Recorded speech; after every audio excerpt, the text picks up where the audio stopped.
মজুরির চেয়ে মূল্যস্ফীতির হার বেশি, কমছে মানুষের প্রকৃত আয়, সরকারের উদ্যোগ যথেষ্ট নয় বলছে বিশ্লেষকরা।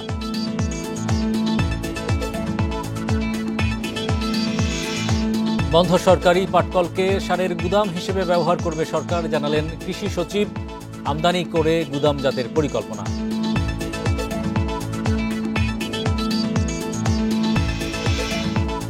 গাড়ির ওয়ার্কশপ সেবার ওপর বর্ধিত ভ্যাট প্রত্যাহার, আগের মতো 10% রাখার সিদ্ধান্ত এনবিআরের। আমন্ত্রণ অর্থনীতি সারাদিনে, আপনাদের সাথে আছি আমি হরি সাহা। শুনছিলেন শিরোনাম, এবার জানাবো বিস্তারিত।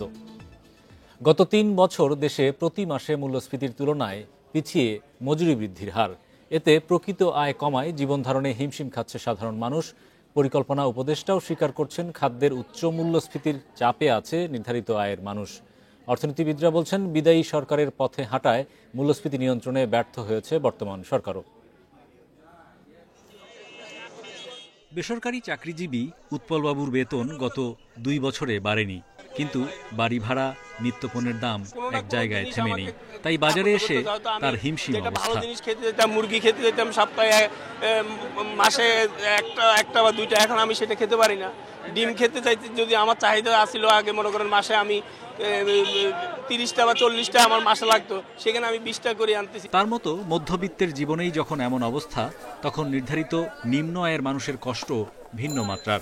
ব্যয়ের সঙ্গে সঙ্গতি না থাকায় করতে হচ্ছে ধার কর্জও। এই মাসে যে স্যালারি দিচ্ছে, এই স্যালারি দিয়ে আরো হলাদ করে ওই মাসে আবার টানা ইসরা চলে, তখন আপনার প্রত্যেক মাসেই আপনার হলাদের উপরে চলতে হয়।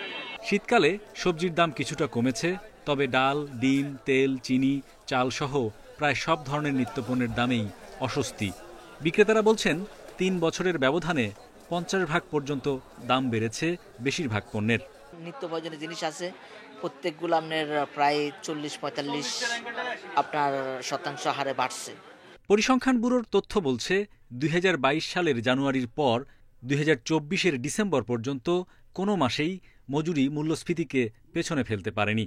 বিদায়ী মাসে খাদ্য মূল্যস্ফীতি ছিল 12.9%। খাদ্যের মূল্যস্ফীতি তো একটু বেশি, এখনো বোধহয় 12-13% মতো। যাদের নির্দিষ্ট আয় তারা তো তাদের কষ্ট হয়ই। অর্থনীতিবিদরা বলছেন, মূল্যস্ফীতি নিয়ন্ত্রণে কেবল সুদহার বৃদ্ধি, আমদানি শুল্ক কমানোই যথেষ্ট নয়। তাদের মতে, সরবরাহ ব্যবস্থায় অন্তর্বর্তী সরকার এখনও মূল সমস্যা শনাক্ত করতে পারেনি। বর্তমান সরকার মূল্যস্ফীতি নিয়ন্ত্রণ বা মূল্যস্ফীতিকে কমিয়ে রাখবার ক্ষেত্রে প্রকারান্তর আসলে ব্যর্থ হয়েছে। পূর্বতন সরকার যে কাঠামোতে মূল্যস্ফীতি সমন্বয়ের চেষ্টা করেছে, এই সরকারের উদ্যোগগুলো তার থেকে বাইরে না, বরঞ্চ কোনো কোনো ক্ষেত্রে আরও বেশি মনে হচ্ছে সমস্যাটি এড়িয়ে যাওয়ার প্রবণতা আছে। চড়া মূল্যস্ফীতি বিবেচনায় নিম্ন আয়ের মানুষের জন্য ভর্তুকি মূল্যে আবারও টিসিবি ট্রাক সেল চালুর তাগিদ দেন পর্যবেক্ষকরা। Hari Saha, independent news, Dhaka. এ বিষয়ে আরও বিস্তারিত আলোচনা করতে আমাদের সঙ্গে যুক্ত হচ্ছেন বিআইডিএস এর সাবেক মহাপরিচালক KS মুর্শিদ। জনাব মুর্শিদ, আপনাকে স্বাগত জানাচ্ছি।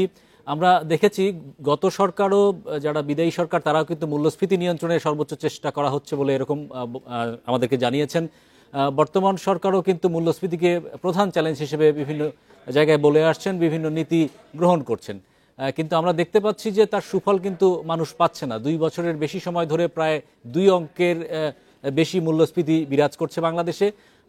পার্শ্ববর্তী অনেক দেশেই কিন্তু মূল্যস্ফীতি কমে এসেছে, সেটা শ্রীলঙ্কার মতো দেশেও এখন শূন্য, কোনো কোনো সময় নেগেটিভও দেখা যায়, অর্থাৎ পণ্যের দাম কমছে তাদের।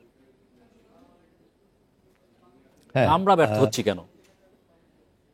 ওকে, তা আমাদের তো বিশেষ কিছুগুলো সমস্যা হয়েছে ঐতিহাসিকভাবে, সেগুলো সম্বন্ধে আমরা মোটামুটি অবগত আছি। সাধারণত যেটা হয় যে বছরের এই সময় অন্তত ধান চালের দামটা কমে যায়। বিশেষ করে আমরা সবসময় দেখি যে একটা বন্যা যে বছরে হয়, সেই বন্যার পরে যে ফসলটা ঘরে ওঠে সেটা একটা বাম্পার ফলন হয়। এটা সবসময় একটা একটা প্যাটার্ন আমরা অতীতে দেখেছি। এই বছর কিন্তু সেটা হয়নি। এটা আর অন্তত চালের ক্ষেত্রে হয়নি, এবং চাল তো একটা বড় ভূমিকা এখানে রাখে আমাদের মূল্যস্ফীতিতে। চালের দামের একটা বড় ভূমিকা আছে। ইতিমধ্যে আপনারা বলেছেন যে অন্যান্য যে কিছু জিনিস আছে, আলু বা অন্যান্য যে কিছু ফসল আছে, সেগুলোর দাম যথেষ্ট কম। ইনফ্যাক্ট কম মানে কি, খুব বেশি কমে গেছে। গ্লাট হয়ে এখন যেটা হয়, দাম একেবারেই পড়ে যাওয়া, সেটা আরেক ধরনের ক্রাইসিস। এটা হচ্ছে কৃষির ধরন। এখন এটা এটা মোকাবেলা করার জন্য একটা সরকারের আলাদা পলিসি থাকতে হবে। কারণ আমার হাতে বাংলাদেশ ব্যাংকের যে বা সেন্ট্রাল ব্যাংকের যে যে পলিসিসগুলো, সেগুলো কিন্তু এগুলোকে ট্যাকল করার জন্য যথেষ্ট নয়, উপযোগীও নয়, এবং এটার কাজও তা না। কারণ সেন্ট্রাল ব্যাংকের যেটা মনিটারি পলিসি বা কন্ট্রাকশনারি পলিসি বা ইন্টারেস্ট রেট পলিসি, এগুলো হচ্ছে মূলত আমার কন্ট্রাকশনারি হবে নাকি এক্সপ্যানশনারি হবে অর্থনীতি, সেটা মূল চাবিকাঠি। তো এখানে যে নীতিটা গ্রহণ করা হচ্ছে সেটা হচ্ছে কন্ট্রাকশনারি। কারণ বলা হচ্ছে যে ডিমান্ড যদি আমরা কমাতে পারি তাহলে মূল্যস্ফীতি কমে আসবে। এটা একটা আহ, এই কথার মধ্যে একটা গভীরতা আছে, একটা সত্যতা আছে, এবং আমরা দেখি যে এটা একটা ওয়ান অফ দ্য টুলস। কিন্তু এটা শুধু এটা দিয়ে হবে না, এবং আমার সাপ্লাই সাইডে যে সমস্যাগুলো, সাপ্লাই চেনে যে সমস্যাগুলো, সেগুলো মোকাবেলা করার জন্য একটা হোল অফ গভর্নমেন্ট একটা অ্যাপ্রোচ লাগবে, যেখানে আমার কৃষি মন্ত্রণালয়, আমার শিল্প মন্ত্রণালয়, অন্যান্য আমার কমার্স, সবাইকেই একসাথে এই কোঅর্ডিনেটেড একটা করতে হবে। সমন্বয়ের শুধু কথা আপনি ব্যাংকের বলছেন, ওপর ছেড়ে কিন্তু দিলে আমরা পরে এটা আমরা হবে না। দেখতে পাচ্ছি যে বিভিন্ন মন্ত্রণালয়ের মধ্যে যে সমন্বয়ের যে অভাব লক্ষ্য করা গেছে। রাজস্ব হার পরিবর্তন করা হচ্ছে, শুল্ক হার কোনো কোনো জায়গায় মূসক বাড়ানো হচ্ছে সেবা এবং পণ্যে, আবার একদিকে বলা হচ্ছে যে মূল্যস্ফীতি কমাতে উদ্যোগ নেওয়া হচ্ছে। তো দুইটা কন্ট্রাকশনারি কিনা, সাংঘর্ষিক সিদ্ধান্ত কিনা বিভিন্ন সরকারি সংস্থার মধ্যে? হ্যাঁ, না, ওখানে দেখুন, অনেকগুলো কারণ এখানে দাঁড়িয়ে গেছে। আমরা একদিকে বিভিন্ন জায়গা থেকে ঋণ নেওয়ার চেষ্টা করছি, বিশ্ব ব্যাংক, আইএমএফ ইন পার্টিকুলার, এবং আইএমএফ এর আমরা জানি যে শর্তগুলো একটু কঠিন হয়, এবং সেই শর্ত মেটানোর জন্য তড়িঘড়িভাবে আমরা যেখানে যেখানে পারছি সেখানে ট্যাক্স বসিয়ে দেওয়ার এই প্রবণতাটা দেখছি। ভ্যাট বাড়ানো সেটার একটা জ্বলন্ত প্রমাণ। কিন্তু আইএমএফ কিন্তু বলে নাই যে তোমরা কোন কোন জায়গায় ট্যাক্স দিয়ে তোমার ট্যাক্স জিডিপি রেশিও বাড়াবে, সেটা কিন্তু ওরা বলেনি। ওরা বলেছে ট্যাক্স জিডিপি রেশিও বাড়াও। কিন্তু সমস্যা হচ্ছে যে যারা এই দায়িত্বে আছেন, তারা সবচেয়ে সহজলভ্য যে জায়গাগুলো, সেগুলোতে আগে আঘাত হানেন। তার মানে হচ্ছে যেটা করা সহজ, তাদের জন্য যেটা সহজ সেটা তারা করেন, কিন্তু দেশের মানুষের জন্য যেটা সবচেয়ে উপযোগী হতো সেটা হচ্ছে আমার কাভারেজ বাড়াতে হবে, এফিসিয়েন্সি বাড়াতে হবে, যেখানে লিকেজ আছে সেটা থামাতে হবে। এবং আমরা জানি যে অনেক জায়গায় কর ফাঁকি দেওয়া হয় বা করের আওতার মধ্যেই নাই। হ্যাঁ, আমি এক্সাম্পল দিতে আমার কোনো বাধা নাই। আমার যে কোচিং সেন্টার গুলো আছে, এগুলো ট্যাক্সের বাইরে। আমার যে ডাক্তারের যে প্রাইভেট প্র্যাকটিস, লয়ারের যে প্রাইভেট প্র্যাকটিস, এগুলো সব হচ্ছে করের বাইরে। কেন? শুধু শুধু আমার সাধারণ মানুষের উপর করের বোঝা বাড়িয়ে দিয়ে এই প্রফেশনালসদেরকে, যারা কনসালটেন্সি করেন, যারা এই প্রফেশনাল সার্ভিসেস দেন, হ্যাঁ, তাদের, এমনকি যারা হেলথ সার্ভিসের সাথে জড়িত অনেক জায়গায়, আহ, তারা করের কাভারেজের বাইরে থেকে যাচ্ছেন। তো মানে সাধারণ মানুষের উপরই কর চাপানোর একটা চেষ্টা চলছে, তো তা আসলে মূল্যস্ফীতিতে নেতিবাচক প্রভাবই হয়তো ফেলবে, আপনি সেটাই বলছিলেন। সহজ উপায়ে ট্যাক্স বাড়াতে হবে, কিন্তু এটা এটা তো সাস্টেনেবল না এনি লঙ্গার। আমাদের এমনিতেই আমাদের সাধারণ মানুষ এখন ত্রাহি ত্রাহি অবস্থা। তো সেখানে এই রকম একটা কাজ যদি আমরা করে ফেলি, তো এটা তো কি সিগন্যাল দিবে বাজারেই, বা কি সিগন্যাল দিবে মানুষের কাছে, কি সিগন্যাল দিবে? কারণ সবার তো এখন নতুন সরকারের প্রতি মানুষের অ্যাসপিরেশন অনেক বেশি, দাবি অনেক বেশি। ধন্যবাদ জনাব মুর্শিদ আমাদের সঙ্গে যুক্ত হওয়ার জন্য। বন্ধ সরকারি পাটকলগুলোকে সারের গুদাম হিসেবে ব্যবহার করবে সরকার। সোমবার প্রেস ইনস্টিটিউটে কৃষি সাংবাদিক প্রশিক্ষণ কর্মশালায় একথা জানিয়েছেন কৃষি সচিব মোহাম্মদ এমদাদুল্লাহ মিয়ান। এ সময় তিনি বলেন, দেশে প্রতি বছর 20 থেকে 22 হাজার কোটি টাকার সার আমদানি করলেও এখন পর্যন্ত কোনো সরকারি গুদাম নেই। এতে সংরক্ষণের অভাবে সার সঠিক সময়ে বিতরণ করা সম্ভব হয় না, যার নেতিবাচক প্রভাব পড়ে কৃষিখাতেও। এসব সমস্যা নিয়ে সরকার নতুন করে পরিকল্পনা নিচ্ছে। মৌসুম ছাড়া অন্য সময় সুবিধাজনক দামে সার আমদানি করে গুদামজাত করবে সরকার। অনেক পাটকল বন্ধ রয়েছে, যা লিজ দেওয়ার চিন্তাও রয়েছে সরকারের। এই মিলগুলোতেই কৃষি মন্ত্রণালয় লিজ নিয়ে সার মজুত করবে। এতে সরকারের দুই মন্ত্রণালয় লাভবান হবে বলেও আশা প্রকাশ করেন কৃষি সচিব। আমরা যেটা করবো, ওখানে পুরো সিসি ক্যামেরা আমি এখানে ক্লোজ মনিটরিং করার চেষ্টা করবো, করে আমরা যেটা একদম প্রত্যেকটা ট্রাক কোন এলাকায় কোথায় কোনটা যাচ্ছে পুরো আমরা শিডিউল করে সেইভাবে যে আমরা সেন্সর দিয়ে হোক বা আমার যে অনলাইন মনিটরিং করে হোক আমরা দেখবো যে ঠিক আছে এই ট্রাকটা এখন দিনাজপুরে যাওয়ার কথা, এখন হয়তো পদ্মা পার হচ্ছে, যমুনা পার হচ্ছে। ওয়ার্কশপে ৫% ভ্যাট বাড়ানোর সিদ্ধান্ত প্রত্যাহার করল জাতীয় রাজস্ব বোর্ড এনবিআর। ফলে মোটরসাইকেল গ্যারেজ বা গাড়ির ওয়ার্কশপের ভ্যাট আগের মতো 10%ই থাকবে। দুপুরে এনবিআর চেয়ারম্যানের সঙ্গে আলোচনা শেষে এ ঘোষণা দেওয়া হয়। এর আগে গত ৯ জানুয়ারি শতাধিক পণ্য ও সেবায় ভ্যাট ও শুল্ক বাড়ায় সরকার। তখন ওয়ার্কশপ সেবার ওপর ভ্যাট ৫% বাড়িয়ে 15% করা হয়। প্রতিবাদের মুখে গত ১৬ জানুয়ারি হোটেল রেস্তোরাঁ খাতেও ভ্যাট বাড়ানোর সিদ্ধান্ত প্রত্যাহার করে এনবিআর।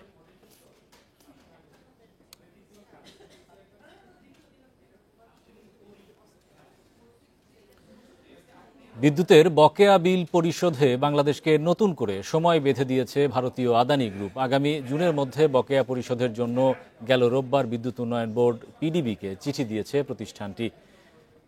চিঠিতে আরও বলা হয়, গত ৬ জানুয়ারি পর্যন্ত পিডিবির কাছে আদানির পাওনা পরিমাণ ১০,৩০৯ কোটি টাকা। এদিকে বাংলাদেশে দিনে ১,৫০০ মেগাওয়াট বিদ্যুৎ সরবরাহ করছে এ কেন্দ্রটি। টাকা পাওনা নিয়ে গত বছরের আগস্টের পর থেকে আদানির সঙ্গে অন্তর্বর্তী সরকারের টানাপোড়েন চলছে। পরে অক্টোবরে বকেয়া শোধে বিদ্যুৎ সরবরাহ বন্ধের হুমকিও দেয় আদানি। নভেম্বরে একটি ইউনিটের উৎপাদন আদানি বন্ধও রাখে। পরে আংশিক বকেয়া পরিশোধ করে বাংলাদেশ। ভারতের ঝাড়খণ্ড রাজ্যের গোড্ডায় নির্মিত কয়লা ভিত্তিক এ বিদ্যুৎ কেন্দ্র ১,৬০০ মেগাওয়াট ক্ষমতার।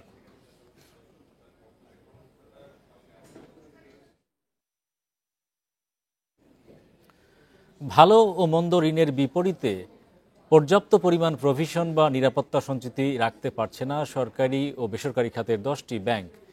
২০২৪ সালের সেপ্টেম্বর শেষে এসব ব্যাংকে মোট প্রভিশন ঘাটতির পরিমাণ ৫৬,০০০ কোটি টাকা ছাড়িয়েছে।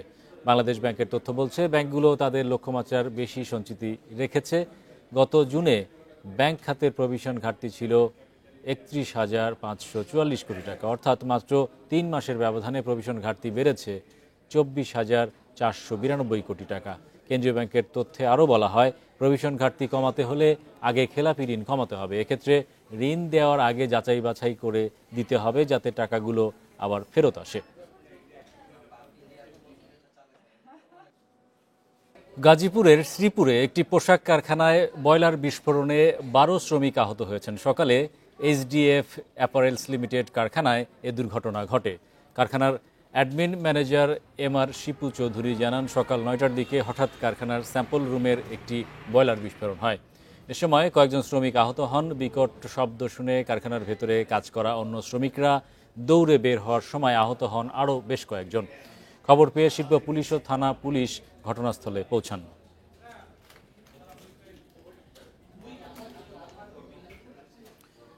বিমান বাংলাদেশ এয়ারলাইন্সের সিলেট ম্যানচেস্টার সরাসরি ফ্লাইট বন্ধ হওয়ার আশঙ্কায় ক্ষুব্ধ যুক্তরাজ্য প্রবাসী ও সিলেটের বাসিন্দারা।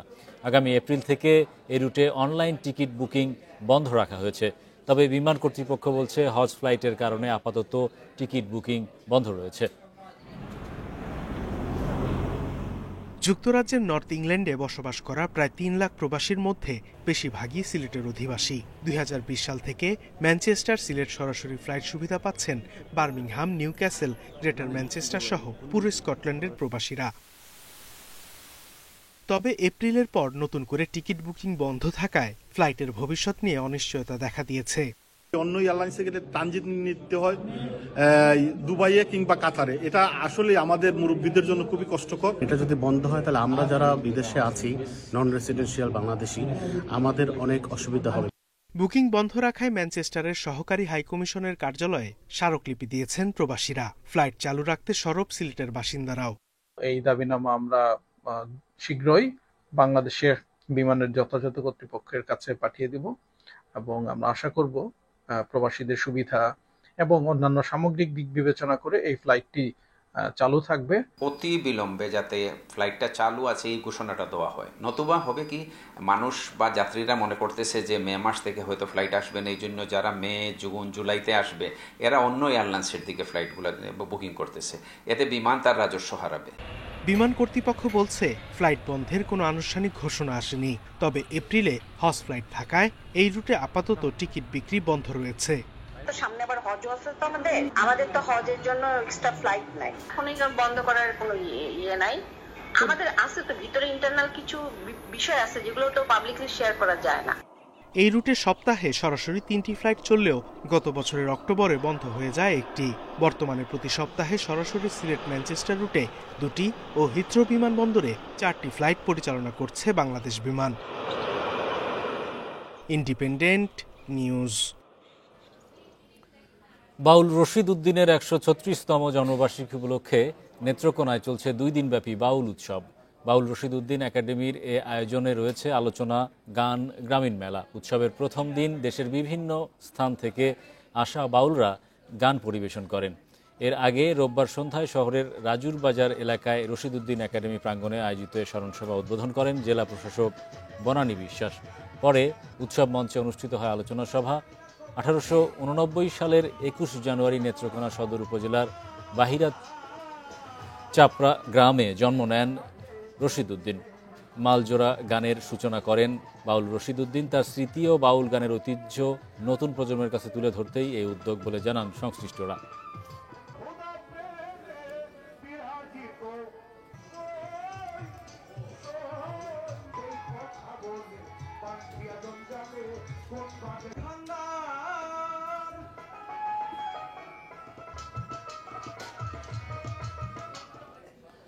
সপ্তাহের দ্বিতীয় কার্যদিবসে সূচক বেড়েছে দেশের 2 শেয়ার বাজারে। ঢাকা স্টক এক্সচেঞ্জের প্রধান সূচক বেড়েছে 50.75 পয়েন্ট। এ সময় বেড়েছে 62 ভাগ প্রতিষ্ঠানের শেয়ারের দর। একই সাথে লেনদেন বেড়েছে 58 কোটি টাকার বেশি। অন্যদিকে চট্টগ্রাম স্টক এক্সচেঞ্জের সার্বিক সূচক বেড়েছে 85.54 পয়েন্ট। সোমবার ইতিবাচক অবস্থান থেকে লেনদেন শুরু হয় ঢাকার শেয়ার বাজারে। বেলা বাড়ার সঙ্গে সঙ্গে বাড়তে থাকে সূচকও। দিন শেষে ডিএসইএক্স সূচক 50.75 পয়েন্ট বেড়ে অবস্থান করছে 5195 পয়েন্টে। সূচকের সঙ্গে ডিএসইতে বেড়েছে লেনদেনও। আজ মোট লেনদেন হয় 426 কোটি টাকা। আগের দিনের চেয়ে লেনদেনে বেড়েছে 58 কোটি টাকা। হাত বদলে অংশ নেওয়া 400টি কোম্পানি ও মিউচুয়াল ফান্ডের মধ্যে দর বেড়েছে 248টির, কমেছে 81টির এবং অপরিবর্তিত রয়েছে 71টির প্রতিষ্ঠানের শেয়ার দর। সবচেয়ে বেশি লেনদেন হওয়ার প্রতিষ্ঠানের তালিকায় প্রথম অবস্থানে আছে লাভেলো, দ্বিতীয় মিডল্যান্ড ব্যাংক এবং তৃতীয় অবস্থানে আছে এশিয়াটেক ল্যাবরেটরিজ। শতাংশের দিক থেকে দর বৃদ্ধির তালিকায় প্রথম অবস্থানে আছে মিডল্যান্ড ব্যাংক, দ্বিতীয় রানার অটো এবং তৃতীয় অবস্থানে আছে জেএমআই হসপিটাল। অন্যদিকে চট্টগ্রাম স্টক এক্সচেঞ্জের সার্বিক সূচক 85.54 পয়েন্ট বেড়ে অবস্থান করছে 14,449 পয়েন্টে। লেনদেন হয়েছে 2,58,00,000 টাকার share. Amirul Islam, independent news. এই ছিল আজকের অর্থনীতি সারাদিনে। ইন্ডিপেন্ডেন্ট টেলিভিশনের সব খবর জানতে চোখ রাখুন ফেসবুক, ইউটিউব এবং এক্সে। আমন্ত্রণ আমাদের পরের আয়োজন।